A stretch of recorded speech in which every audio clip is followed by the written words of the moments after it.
ঘন জঙ্গলের ভেতরে এক বাঘ থাকত।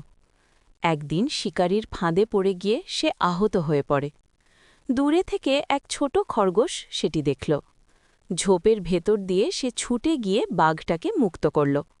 কিন্তু বাঘটা এতটাই আহত ছিল যে নিরাপদ স্থানে যেতে পারছিল না। খরগোশ দৌড়ে গিয়ে জঙ্গলের অন্য খরগোশদের ডাকল। সবাই মিলে বাঘটাকে নিরাপদ স্থানে পৌঁছে দিল। পরের সপ্তাহে বাঘের আঘাত ধীরে ধীরে সারতে থাকল।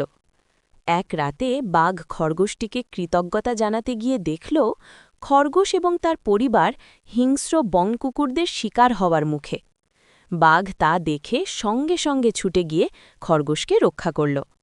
তাদের জীবন আলাদা, আকার ভিন্ন, ক্ষমতাও ভিন্ন, তবু একে অপরের জন্য তারা ছিল অচেনা বন্ধু, জীবনের ঋণ শোধকারী।